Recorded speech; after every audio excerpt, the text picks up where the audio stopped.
everyone, welcome you all in this new video of question based on continuity. So before going to the questions, we first need to understand what are the types of continuity, right? So क्या करना चाहिए अपने को कि पहले ये समझना चाहिए कौन कौन से टाइप ऑफ डिसकंटिन्यूटी होती है, ठीक है? So here first type one, okay. यहाँ पे आप देखेंगे, यहाँ पे डेफिनेशन के तौर पे मैंने लिखा हुआ है, I have given one example also, so one by one will understand, do not worry, आप पैनिक नहीं करना बिल्कुल भी, ठीक है? So on testing continuity of a function at point when the function has same definition, what I have written in the type 1 same definition.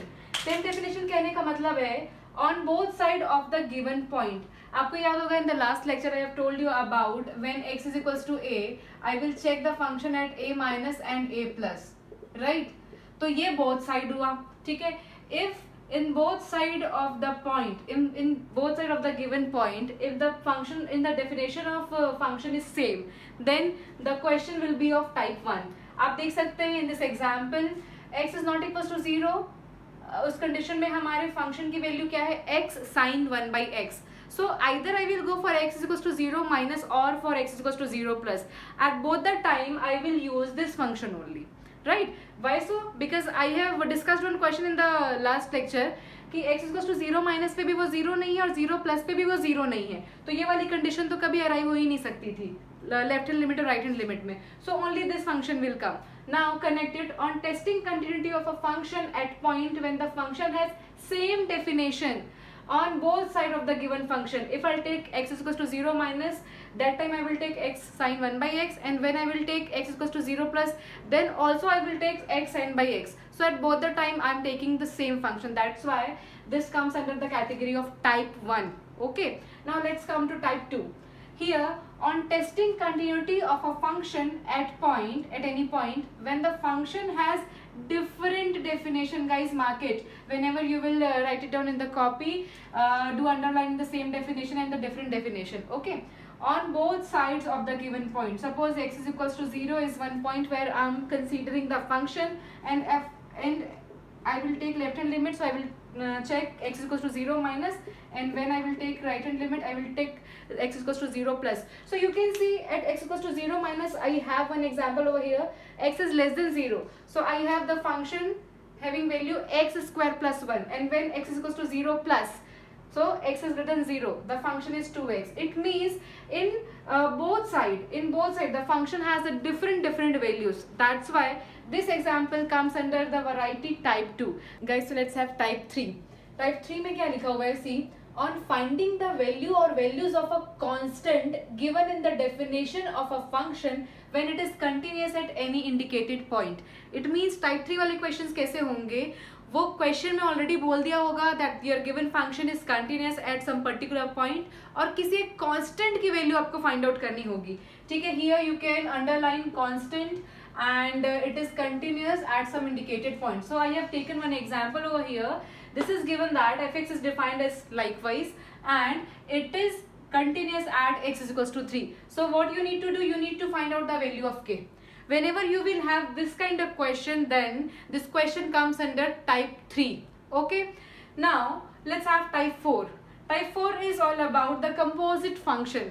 In the last class, in the last video, I have told you about the many function, the graph of many function. In that function, you have seen trigonometric function, modulus function, right? So I have taken one example of that two functions. Composite means the combination of two functions, right? So continuity of composite function. Whenever we will discuss a question like this, that we need to show that the function fx is equals to mod of sin x plus cos x is continuous at x is equals to pi. So this kind of question comes under the type 4 type questions. Okay, so here how can you understand that this is a composite function? You can see the function is mod of sin x plus cos x. So I can write one function as gx is equals to sin x plus of cos x, and other function hx as equals to mod of x. Okay, so this function is combination of these two functions. So whenever we will solve the question like this function. So this will be the question of type 4. So we will discuss every type of question one by one. So watch the full video till the end so that you'll be able to understand all variety of functions and how to solve all the function. We will discuss log, exponential, sine, cos, algebraic, every kind of function we will discuss in this video. If you will have any kind of doubt, I have mentioned my email ID in the description box. So let me know your doubts by mailing me. So let's have the question number 1. So guys, let's have question number 1 and 2. Question number 1 में there is a sine function and question number 2 में there is exponential function. ठीक है, and you can see the both are of type 1 because the function is defined only at one point. Same definition है, 0 minus और 0 plus पे ये, 0 minus और 0 plus पे ये. Okay, so let's check the continuity. यहाँ पे मेरे को continuity x is equals to 0 पे check करनी है and here also I need to check the continuity at x is equals to 0. So let's have the first question. Let's have left hand limit. कैसे लिखते हैं अपन? Limit x tends to 0 minus of fx is equals to limit h tends to 0 and f 0 minus of h. Get it? So which function will come? Both time this function will come. So it will be limit h tends to 0 and it is here 0 minus h मतलब minus h ही होता है. So I'm writing here minus h and sine 1 upon minus h. This minus will come outside, right? क्यों ऐसा हुआ? Sine minus theta is minus sine theta is minus sine theta. So this minus and this minus will be plus. So it is limit h tends to 0 h into sine 1 by h. Now guys, when I'll put the limit here as 0, so 0 into, I have told you in the last lecture, मेरे description box में उसका link डला हुआ है, आप check कर सकते हैं कि sine is an oscillating function. कहाँ पे oscillate करता है? Between minus 1 to 1. So you will write 0 into an oscillating function between minus 1 to 1. So guys, tell me one thing, 0 into any function will give you what? Will give you 0 only. So it is 0. Now इस question को थोड़ी देर में discuss करेंगे. Let's have the right hand limit of question number 1. ये आप लोग को समझ में आ गया, I hope. So it will be what? Limit x tends to 0 plus of fx. Now my step will be x tends to 0 and f 0 plus of h. Okay, just put the values over here in this function. ये हो जाएगा आपका limit. सबसे पहले आपको लिखना है limit h tends to 0. It is h sine 1 by h. Okay ना? 0 प्लस h का मतलब h ही होता है, तो it is h sine 1 by h. तो जब आप यहाँ पे 0 पुट करेंगे into again this is what? This is an oscillating function between minus 1 to 1. So 0 into that function will give you 0. अरे वाह, ये तो 0 यहाँ भी मिल गया, यहाँ भी मिल गया और यहाँ भी मिल गया. ठीक है, तो क्या होता है हमारी कंटिन्यूटी की डेफिनेशन के according that left hand limit is equals to right hand limit is equals to अगर function at that point तीनों equal होते हैं तो my function is continuous at that point. So you can say that fx is continuous where at x is equals to 0. So let's have the second question. See guys, the second question is exponential function and it is a very good and important function. कुछ अच्छी अच्छी steps में करेंगे अपन, आप ध्यान से देखिए. So I'm writing the left hand limit over here for this function. I need to check the continuity at x is equals to 0. Okay, so limit x tends to 0 minus of fx is equals to limit h tends to 0 f of 0 minus of h. This step is compulsory for all questions. Okay, so this is limit h tends to 0. This is limit h tends to 0 and you very well know that 0 minus और 0 plus पे यही वाला function आने वाला है. So 0 minus h मतलब सिर्फ minus h होता है यार, है ना? तो यहाँ पे क्या लिखेंगे अपन? e to the power minus h minus 1 e to the power minus 1 by h plus of 1. Okay, ये फंक्शन में यहाँ पे x था तो यहाँ पे भी x था.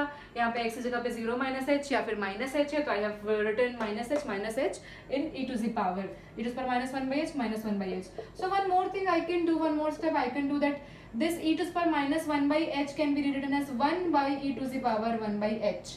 Right? Any doubt over here? I guess there is no doubt. If you have any doubt, do comment, do mail me. Okay, now in this point you can see I need to put this limit. So whenever you will put this limit over here and over here, so what will happen? 1 upon e to the power 1 by 0 minus of 1 and 1 upon e to the power 1 by 0 plus of 1. What will happen? I'll tell you. 1 by 0 का मतलब क्या होता है? Infinity. E क्या है? Is nothing but a mathematical constant which value is 2.7 at something, right? So e to the power infinity will give you what? Infinity. Here also it is infinity. So 1 by infinity is what? 0. And it is 1 by infinity, so it is also what? 0. ठीक है, ये क्या हो गया है? 1 by infinity. It will be also 0. So what you are getting? 0 minus 1 upon 0 plus 1. What you are getting? 0 minus 1 upon 0 plus 1. So the value is minus 1. So left hand limit से हमको क्या मिल जा रहा है? यहाँ पे left hand limit value value कितनी आ गई? -1. कितने आ गई है? -1. Now guys let's solve right hand limit. Right hand limit में कैसा होता है? Limit x tends to 0 plus of fx and it is limit h tends to 0 f of 0 plus h. ठीक है, again limit h tends to 0. Now here I will write 1 by h minus of 1 e to the power 1 by h plus of 1. अब ये एक point है जहाँ पे अपने को सोचना है थोड़ा सा. गाइस जब हम लोग ये वाला क्वेश्चन कर रहे थे ना, ये वाला पार्ट कर रहे थे सॉरी, तो ये माइनस था यहाँ पे, तो मैंने इसको 1 बाई करके लिखा. तो जब ये लिमिट यहाँ पे पुट किया मैंने, तो इन्फिनिटी जो है वो डिनोमिनेटर में आया, तो 1 बाई इन्फिनिटी क्या हो गया? 0 हो गया. तो हमारे लिए क्वेश्चन बहुत आसान हो गया था. But here if I put this limit directly over here, so this will B infinity, this will also be infinity. So infinity by infinity will not define. Okay, ऐसा हम लोगों ने पढ़ा भी हुआ है लिमिट में क्लास 11th में, अगर आप लोग को याद होगा तो. ठीक है, सो जब भी ऐसा क्वेश्चन आता है तो हमको क्या करना है, आप यहाँ पे ध्यान से देखेंगे. This is a very important step. ठीक है, what I am doing here, limit h tends to 0, I'm taking e to the power 1 by h as common, so it will be -1 e to the power 1 by h, and here it is also e to the power 1 by h. I'm taking 1 by e to the power 1 by h common, and it is 1 plus e to the power 1 by h. So this and this get cancelled out. So now let's put this limit in this step. So if I'll put this limit, it will be 1 minus of 1 by 0 e to the power 1 by 0, मतलब ये हो गया infinity, मतलब ये पूरी value क्या हो गई? Infinity. And in the denominator also 1 plus e to the power 1 by 0, मतलब 1 इट इज पर इन्फिनिटी, मतलब ये पूरा infinity. So guys tell me what is the value of 1 by infinity. I have told you here यार, it is nothing but it is 0. It is 0. It is 0. Okay, so it is 1 minus 0 upon 1 plus 0, so the value is 1. Now I can very well see that left hand limit is not equals to right hand limit, so this function is not continuous at x is equals to 0 and it is the discontinuity of type 1. ठीक है, कैसे type की discontinuity है ये? Type 1. So let's have the third question. Guys here we have two questions, question number 3 and 4, and you can see that this is the modulus function and this is the logarithmic function.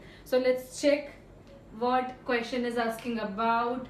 So the question number 3 is fx is equals to 2x minus of mod of x and check continuity at x is equals to 0. मेरे को 0 पे check करनी continuity 2x minus of mod of x की. तो सबसे पहले यार इस मॉड ऑफ x की इस फंक्शन को हम सॉल्व कर लेते हैं. fx is equals to, you very well know when x is less than 0, when x is less than 0 तब आपका फंक्शन नेगेटिव होगा, क्योंकि मॉडुलस फंक्शन की प्रॉपर्टी है कि वो किसी भी फंक्शन को पॉजिटिव बना देता है. आप डिस्क्रिप्शन बॉक्स में जाकर के लिंक चेक कीजिए, लास्ट वाला लेक्चर देखिए, आपको समझ में आ जाएगा.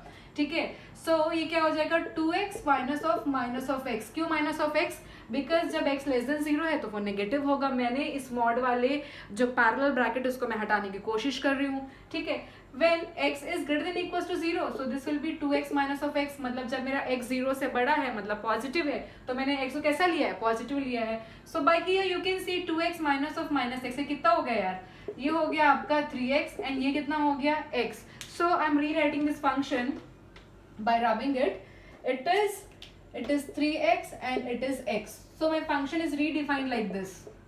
It means whenever you will have any modulus function, so you can resolve the function into different parts or 3 different parts. ठीक है, you'll have many questions in your books and internet, so that आप देख के समझ सको कि कैसे उसको मॉडो किया गया है. अगर कुछ डाउट होगा तो do comment your doubts and do send your doubts in my email ID. Okay, so 3x is fx is 3x when x is less than 0 and fx is equals to x when x is greater than equals to 0.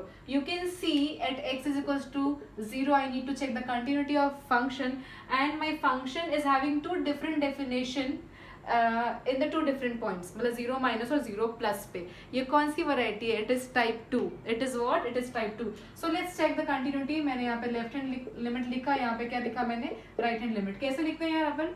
Limit x tends to 0 minus of f x, तो ये कितना हो जाता है? Limit h tends to 0 f of 0 minus of h। You can see it is 0 minus. We are checking the left hand limit at x is equals to 0 minus. मतलब when x is less than 0. So in these two, which function will come? This function will come. So limit h tends to 0. Here I am writing 3, and in the place of x I will write 0 minus of h. So it is limit h tends to 0 minus of 3h. When I will put this limit over here, it will become 0. It will become what? 0. Now right hand limit. Right hand limit at x is equals to 0 plus. It means x is greater than 0. X is what? Greater than 0. And I'm writing the step of continuity. Now you can see x is greater than 0. So which function will come in these two? This will come. X will come. So it is limit h tends to 0. When here x, then here x, here 0 plus h, so I will write 0 plus h only. So limit h tends to 0, the function is h, just put the limit over here, it is also 0. Now you can see I have taken one equals to also here, because 0 से बड़ा हो गया ना, आपका value negative नहीं हुआ, या तो इक्वल टू होगा या तो बड़ा होगा। तो you can see at x is equals to 0, मैंने लेफ्ट हैंड भी चेक कर लिया, राइट हैंड भी चेक कर लिया। अब at x is equals to 0 अपन चेक करते हैं, तो fx is equals to x. So when I will put x is equals to 0, so f0 is also equals to 0. Now I can conclude that left hand limit is equals to right hand limit is equals to function at that point. It means my function is continuous at x is equals to 0. Okay, so guys, you can see I have finished the question number 3, and let's come to question number 4. This is a very important and good question. Here I have taken the function log. अब एक चीज मेरे को यहाँ पे दिख रही है कि क्वेश्चन कंप्लीट नहीं है। क्वेश्चन कंप्लीट किया जाए, the question has told this function is continuous at x is equals to 0. The question has already told that function is continuous at x is equals to 0, and what I need to do, I need to find out the value of k. I need to find out the value of k. अगर हम अपने lecture के एकदम beginning में जाएंगे तो this is the type 3 है ना। अगर आप डेफिनेशन के थ्रू जाओगे तो this is the question of type 3। तो हमको टाइप 3 से बनाना है के की वैल्यू फाइंड आउट करनी है। The process will be same. Okay, अब मुझे एक बात बताओ यार, अगर ये फंक्शन जो है वो मेरा कंटिन्यूअस है तो बहुत सिंपल सी बात है कि लेफ्ट हैंड लिमिट और राइट हैंड लिमिट और फंक्शन एट दैट पॉइंट तीनों क्या होते हैं? सेम होते हैं। ओके ना, left hand limit, right hand limit, function at that point सारे के सारे क्या होते हैं? सेम होते हैं। मतलब ये कंटिन्यूटी की डेफिनेशन क्या करता है? सेटिस्फाई करता है। तो कंटिन्यूटी की डेफिनेशन तो ये भी कहती है ना that limit x tends to 0 fx is equals to f of 0. It is also the definition of continuity. I have told you in the first lecture. Okay, so I can see I will write limit x tends to 0. Function एक ही use होगा, वो वाला जो दिख रहा है log 1 plus ax minus of log 1 minus of bx upon x. And what is the value of f of 0 यार? जब यहाँ पे x की वैल्यू 0 है तो value of f x is what? k। यही तो मेरे को निकालना है ना। तो मैंने यहाँ पे क्या लिख दिया? k लिख दिया। नाउ आप इस साइड को देखिए, आपको लग रहा होगा ma'am left hand limit right hand limit check क्यों नहीं कर रहे? बोल दिया यार उसने कि फंक्शन कंटिन्यूअस है ऑलरेडी, तो आपको चेक करने की जरूरत नहीं है। You can directly use the definition of continuity. ठीक है, now here you can see that limit x tends to 0. I can write this function as log 1 plus ax upon x minus of limit x tends to 0 log 1 minus of bx upon x. Is there any doubt? अगर आपको limits में problem होगी तो यहाँ पे doubt हो सकता है। एल्जेब्रा ऑफ लिमिट ये कहता है कि लिमिट कैन डिस्ट्रीब्यूट, ठीक है, प्लस माइनस में डिस्ट्रीब्यूट हो सकता है। Now here I am doing one step, आपको थोड़ा सा रिकॉल करवा रही हूँ क्लास 11th का। देखिए यार, it is 1 plus a x but it is x, it is 1 minus of b x and it is x. एक कोई फॉर्मूला याद करो, limit x tends to 0 log 1 plus x upon x की value कितनी होती थी? 1। कितने लोग को बुझा गया? कितने लोग के दिमाग में आ गया होगा? और नहीं आया होगा तो इस लेक्चर के आखिरी में मैं क्या करूंगी, एक फॉर्मूला शीट वहाँ पे मैं अपलोड करने वाली हूँ। गो थ्रू दैट शीट, उसमें पूरे लिमिट के जो फॉर्मूले यूज हो रहे हैं कंटिन्यूटी में, ठीक है, वो आपको वहाँ पे मिल जाएगा। Okay, now here I can see that यहाँ पे अगर x है तो यहाँ पे भी x है, बट यहाँ पे ax है तो मुझे यहाँ भी a चाहिए। So I am dividing and multiplying a, okay, in this part. यहाँ पे क्या है, माइनस बी है. Guys I can write this 1 minus b x as 1 plus minus of b, 1 plus minus of b and x. कोई problem किसी को? I guess no. तो यहाँ पे what I am doing, I am multiplying and dividing minus b in the numerator and denominator. Okay, now you can see if x is tending to 0, मेरी बात को बहुत ध्यान से समझना है ना. If x is tending to 0, suppose I am multiplying a over here, तो यहाँ भी a मैं मल्टीप्लाई करूंगी. ठीक है, तो a इंटू 0 भी तो क्या हो जाएगा, 0. तो ax is also tending to what, 0. Similarly if x is tending to 0 over here, तो माइनस bx इज ऑल्सो 0 और bx is also 0. Okay, tending to 0. Now ये आप लोग को इसलिए समझाया मैंने क्योंकि अभी इसको यूज करने वाली हूं मैं. I'm taking this a outside and I'm writing limit ax tends to 0 log of 1 plus ax upon ax and minus plus b, limit bx is tending to 0 and it is log 1 plus minus of bx and it is minus of bx. आप यहाँ पे minus of b x लिख सकते हैं. Minus B भी multiply करोगे 0 से तो कोई फर्क नहीं पड़ता, वो 0 ही होता है. ठीक है, and it is like this. ठीक है, तो अब देखो यार, ये आपका फॉर्मूला यूज हो सकता है क्या? बिल्कुल हो सकता है. यहाँ पे x था, यहाँ पे x था, तो यहाँ भी x था. हमने क्या किया, यहाँ ax था, हमने यहाँ x बना दिया, यहाँ भी x बना दिया. Okay, and here you can सी यहाँ माइनस bx था, हमने डिनोमिनेटर में bx माइनस bx बना दिया, लिमिट में माइनस bx बना दिया. तो बहुत सीधा सा है ना, फॉर्मूला यूज हो सकता है. Okay, so value of this and value of this equals to में k लिखना बिल्कुल ना भूलें. So it is 1, it is also 1. So a into 1 plus b into 1 is equals to k. So the value of k is a plus b. This is my answer. So guys, in this way you can easily solve the question belongs to type 3. Okay, let's have the fourth question. Very important, very important. The concept behind question 4 is very important. बहुत ध्यान से देखिएगा आप उसको. So guys, ये है आपका बाहुबली प्रश्न. ऐसा नहीं है कि ये क्वेश्चन टफ है. The question is very good, the concept is very good. So आप लोग बहुत ही डेडिकेशन से और पेशेंस से सुनेंगे इस क्वेश्चन के लिए. And what is the question? Prove that the greatest integer function. पहले तो बताओ, ये फंक्शन मेरे डिस्क्रिप्शन बॉक्स में लिंक दिया हुआ है, मेरा प्रीवियस लेक्चर था, ये आप इसको बिल्कुल देखिए, इसकी प्रॉपर्टी क्या होती है. Is continuous at all points accept eight integers. क्या बोलना चाह रहा है क्वेश्चन कि आपका जो ग्रेटेस्ट इंटीजर फंक्शन है, जो हमने ग्राफ में देखा भी हुआ है कि वो डिसकंटिन्यूअस होता है कहाँ पे, इंटीजर्स पे, एंड रेस्ट ऑल पॉइंट्स पे. अगर वो इंटीजर नहीं है, सब जगह पे क्या होता है, वो कंटिन्यूअस होता है. तो इसको अपन 1 by 1 चेक करेंगे. सबसे पहले we are checking the function at integers. Okay, so fx is equals to क्या गिवन है आपका greatest integer function. So let's k is any integer. k is what? Any integer. ठीक है, I am checking this function at k. Limit, left hand limit और right hand limit अपन check करते हैं, जैसे अपन कंटिन्यूटी को बनाते हैं. Limit x tends to k minus of fx and it is limit h tends to 0 f of k minus of h. अब ध्यान दोगे यार, बहुत है ना. लिमिट हो गया h tends to 0, this k minus h can be written as bracket k minus h. ये किसका ब्रैकेट है? ग्रेटेस्ट इंटीजर फंक्शन का ब्रैकेट है. अब आपको एक चीज मैं यहाँ पे सोचवा रही हूँ, अंडरस्टैंड करवा रही हूँ, समझना इसको, है ना. सपोज करते हैं कि k की वैल्यू 2 है, कोई भी इंटीजर है ना, इट इज एनी इंटीजर. तो मैंने 2 ले लिया, आप 3 ले लेना, 10 लेना, कुछ भी ले लेना. k की वैल्यू 2 है.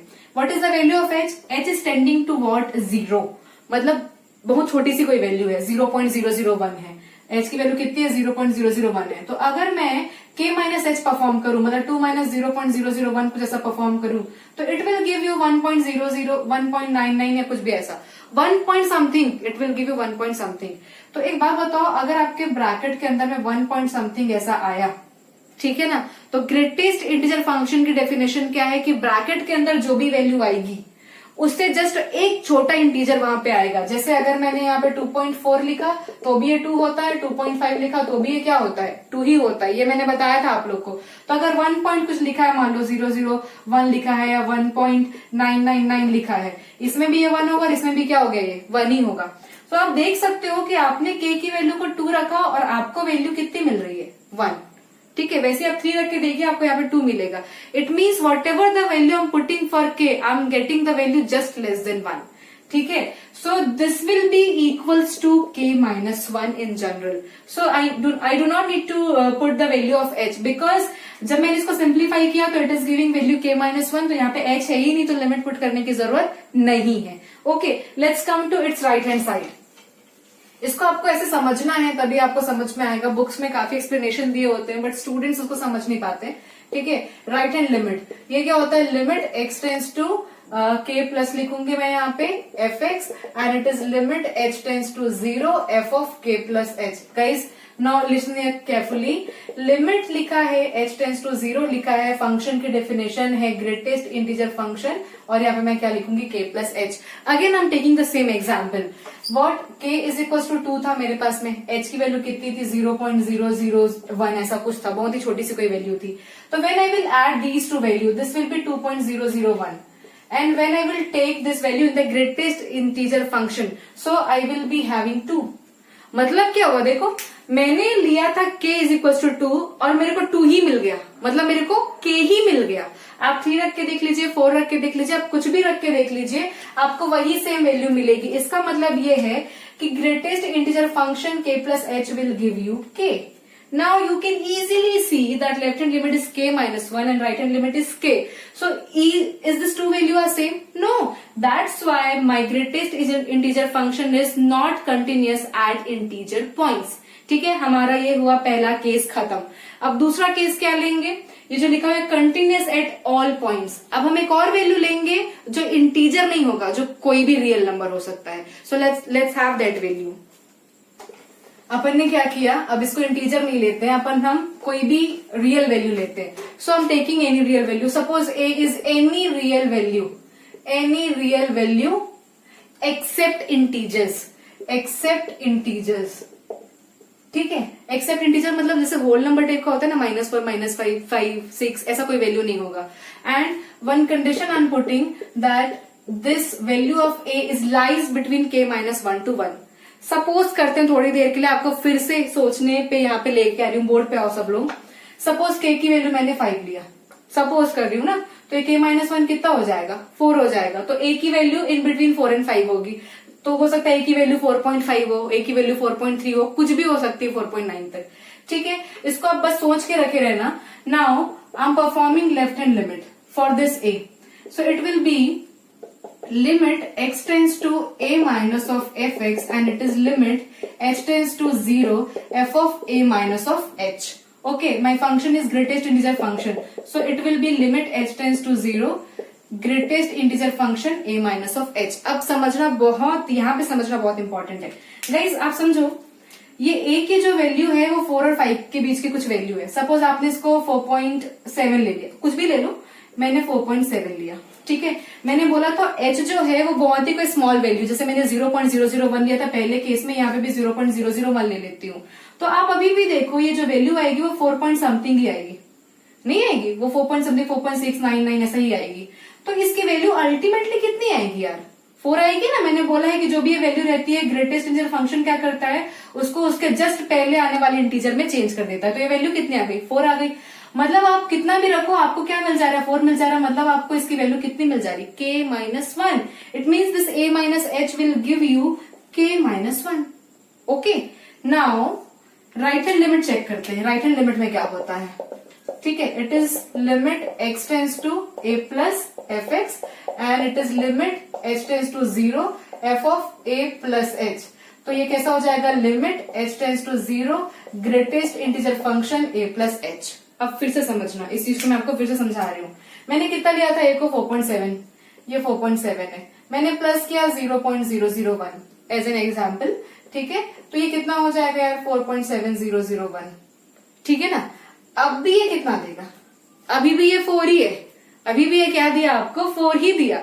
जब ये अभी भी आपको 4 ही दिया, मतलब अभी भी क्या मिल रहा है आपको, k-1 ही मिल रहा है। इसकी वैल्यू कितनी आ रही है, k-1 ही मिल रही है। आप लोग को ये तो डाउट नहीं लग रहा ना मैम ये लिमिट कहाँ गया, अरे ये तो डेफिनेशन से ही k-1 हो जा रहा है, डेफिनेशन से ही k-1 हो जा रहा है। और ये k-1 होने के बाद s तो है ही नहीं, तो लिमिट कहाँ से पुट करोगे गाइस। तो आप देख सकते हैं your left hand limit is very much equals to right hand limit. इसका मतलब ये हुआ कि आपका जो ग्रेटेस्ट इंटीजर फंक्शन है, अगर मैं कोई रियल नंबर लेती हूँ एक्सेप्ट एनी इंटीजर, तो वो क्या हो गया, कंटिन्यूस हो गया। तो जो हमको प्रूफ करने के लिए दिया हुआ था वो हमने क्या कर दिया, प्रूफ कर दिया। तो इस क्वेश्चन के साथ में मैं अपना ये वीडियो एंड कर रही हूँ, और आपके वीडियो के एंड में मैंने बोला है लिमिट्स के कुछ फॉर्मूले में डालने वाली हूँ, आप उसको जरूर चेक कीजिएगा। जो भी डाउट्स आप मेरे को कमेंट करिए, आप मेरे को मेल करिए, and do like my video, subscribe my channel and share the video. Thank you guys.